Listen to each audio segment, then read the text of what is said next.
信仰和科学，尤其是进化论，是不是真的就水火不容呢？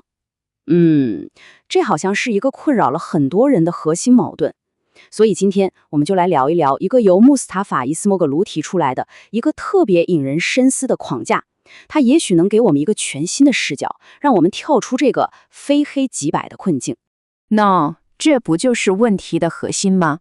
我们好像总是被告知，这是一个2选1的选择题，你要么选择神圣的创造，要么就得接受科学的进化论。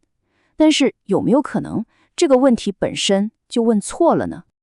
你看，这可不只是一场象牙塔里的学术辩论啊，它带来的现实代价，真的很高。很多年轻人就是因为没法调和这个矛盾，最后干脆就放弃了信仰。而本来应该开放的知识讨论呢，也因此停滞不前。大家就这么被逼着在信仰和科学之间必须做出一个痛苦的选择。那么，这场所谓的战争到底是从哪儿来的呢？要想理解伊斯摩古鲁的框架，咱们就得先刨根问底。他提出了一个可以说相当颠覆性的观点：这场信仰跟科学的冲突，对伊斯兰世界来说，其实是个舶来品。这句话可以说是一针见血了。你想想看，你莫名其妙被卷进了别人家的一场战斗里，伊斯莫古卢就认为穆斯林世界现在面临的就是这么个情况，我们继承了一场本不属于自己，而是发生在西方教会历史舞台上的一场战争。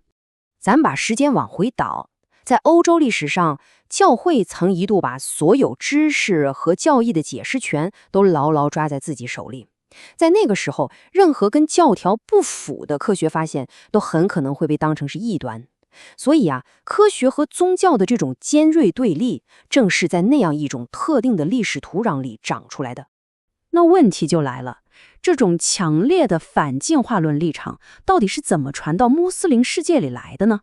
按照伊斯摩格鲁的说法，它在很大程度上是从美国清教徒的新教思想里进口过来的。这就意味着，它根本就不是伊斯兰思想里一个自古就有的立场。好，那既然这个冲突是外来的，那咱们内在的解决方案又是什么呢？这里就引出了一个我觉得特别核心也特别优美的概念：上帝其实有2本书，我们都需要去读。在这个框架里上帝写的第一本书不是别的，就是我们身边的大自然。整个宇宙，从宏观的星系到微观的细胞，都被看作是上帝最直接、最根本的启示。它就像一本摊开在我们面前的书，字里行间到处都是迹象，等了我们去发现和理解。那么，古兰经的角色又是什么呢？你看这个比喻，我觉得特别妙。它就像一根手指，指向了大自然这本书。它本身不是一本科学教科书，而是一本阅读指南，是来教我们怎么去读懂自然这本更宏大的书。它给我们的是观察的智慧和理解的意识。这个视角也让我们有机会重新来看看奇迹这个词儿。我们一般说的奇迹是啥？就是那种打破自然规律，让你不得不信的超自然事件。但是呢，在这个框架里，古兰经的核心概念其实是迹象。太阳升起落下，生命的繁衍，这些我们习以为常的自然现象，本身就是指向造物主的迹象。他们从来不强迫你，而是邀请你用你自己的自由意志去思考、去领悟。一说到创造，很多人脑子里马上就蹦出这么一句话：有就有了，然后就把它理解成一种瞬间完成的魔法。然而，重点来了。这里的语言学细节揭示了一个完全不同的画面。发亚库这个词在阿拉伯语的语法里，它暗示的其实是一个持续的、正在发生的状态，所以它更准确的意思应该是，它于是便进入了形成的过程。你看，就这么一个看起来微小的语法差异，就把瞬间的魔法变成了持续的过程，这不就为渐进式的进化打开了神学上的空间吗？好了，现在咱们就把这个框架应用到那个最棘手的问题上，人类的起源还有亚当的故事。这个问题我知道是很多信徒在面对进化论时心里最大的一个疙瘩。如果人类是进化来的，那亚当的故事要怎么解释呢？这里的关键在于咱们得搞清楚2个阿拉伯语词汇的区别。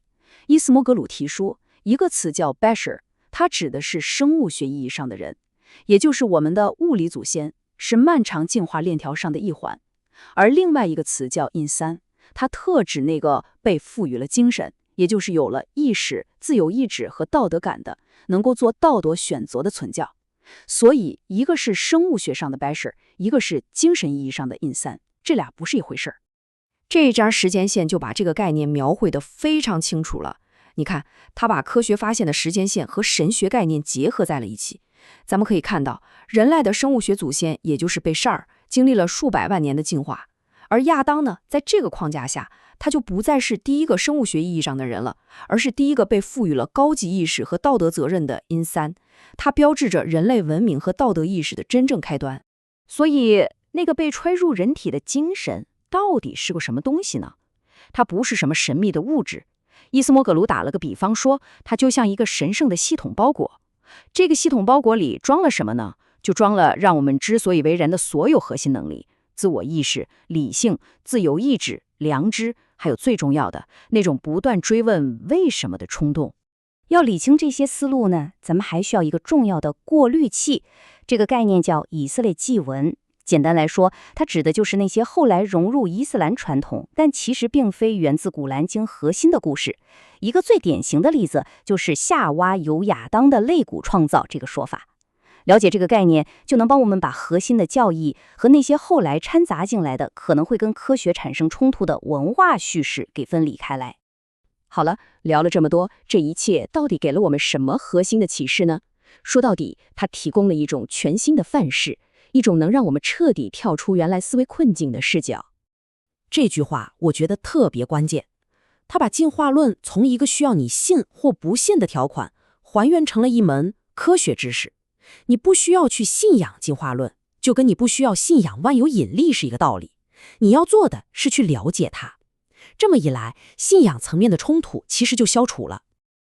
咱们再往前想一步，如果进化就是自然界运作的方式，那从信仰的角度看，这不就是上帝创造世界所用的法则，也就是所谓的孙那图拉吗？这么一来，拒绝进化，实际上反倒可能是在拒绝去理解上帝设定好的创造法则。所以你看，我们今天所探讨的本质上就是一次思维范式的转换。我们从一个充满对立的陷阱，走向了一个和谐统一的新范式，不再是创造、对抗、进化，而是通过进化来创造；不再是上帝或达尔文的单选题，而是上帝和科学可以携手并进；自然也不再是一个静态的成品，而是上帝的创造力在不断展现的动态过程。最终，这种视角带来的最大好处，其实是一种情感和认识上的转变。原本那个让你在信仰和理性之间来回拉扯的冲突点，现在变成了一个让你更加惊叹于创造之奇妙的源泉。最后，咱们就留下这个问题来一起思考一下：如果大自然真的是上帝写下的第一本书，那么当我们因为恐惧或者偏见而拒绝去阅读、去理解它的时候，我们究竟错过了什么呢？